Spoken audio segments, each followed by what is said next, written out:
Greetings, friends. My name is David McLeod, and I am your life mastery coach and author of the book, A Life to Die For.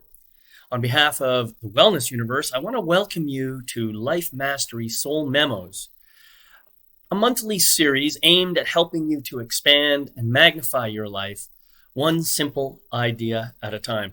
Today, I am offering you episode number 2, and the topic is something that I have been thinking a lot about lately, this idea of compromise. Now, it's difficult not to be thinking about something along the lines of compromise when you see what's going on in the world these days, especially as we lead up to the 2020 elections. And all the division that's happening across this political spectrum, so many people at odds with each other for all kinds of different reasons. And, I often wonder to myself, I know that people on both sides of this divide have great ideas. I know that they probably are looking to create the same kind of country that we all want, a place where we can be safe, we can live our lives, we can prosper, we can grow, we can thrive. All of those things, I believe, are things that pretty much everybody wants. So it's really hard for me to understand how there can be so much fighting amongst ourselves and between ourselves when really at the core, we all want the same things. And this is where I think compromise comes into play.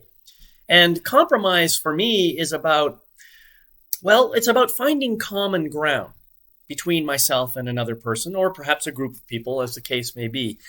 And that usually means I have to listen. I have to listen carefully to what other people are saying. I can't just be interrupting them and overriding them with my own view of things. I have to pause, I have to listen, and I have to really listen. It's not about just waiting for my opportunity to dive in and get my point across. It's more about taking that time, that space, and opening up the opportunity for me to really understand what they're coming from. And sometimes what that means for me is asking some questions, deepening the conversation, asking things like, tell me more about that. What do you actually mean by that? Or something along the lines of, if you had that, what would you have that's even more important to you? Something at a deeper level. This way, I find that I can understand a person's heart. Very often, I find that when we initially have conversations, we start off talking from our heads. We're arguing from an ego space. But if we allow ourselves to listen and bring the depth of the conversation deeper and deeper and deeper into our hearts, then we begin to connect at a soul level, at a heart level, and begin to understand what it is that the other people are looking for. And when we get there, we usually discover that what we're seeking is the same thing.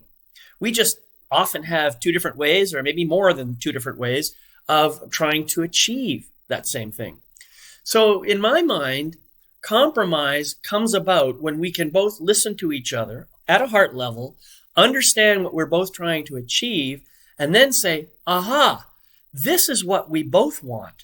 Why don't we look for a way of creating that doesn't create division, that helps instead to create connection and oneness and wholeness? I would love to see that. And frankly, I would love to see a healing of the divide that's going on in this country, because I'm feeling a lot of sadness about what's happening. And I don't want to continue to feel sadness. I want people to come together from a place of love. I want people to join together. I want people to unify. That's my hope for the world. Now, I want to point out that there is a little bit of a caveat here, because there's a flip side to compromise that we don't often think about. And this is a situation where I might concede something because I want to make you happy. I want you to get what you want. In other words, I compromise myself. I compromise the truth of who I really am in order to satisfy some idea that I have of making you happy. When I do this, I'm giving away a part of myself, and I'm pushing aside a part of myself, and I'm not honoring the truth of who I am. So in that sense, compromise can be actually quite a negative influence in my life, Because when I give up myself, everybody loses.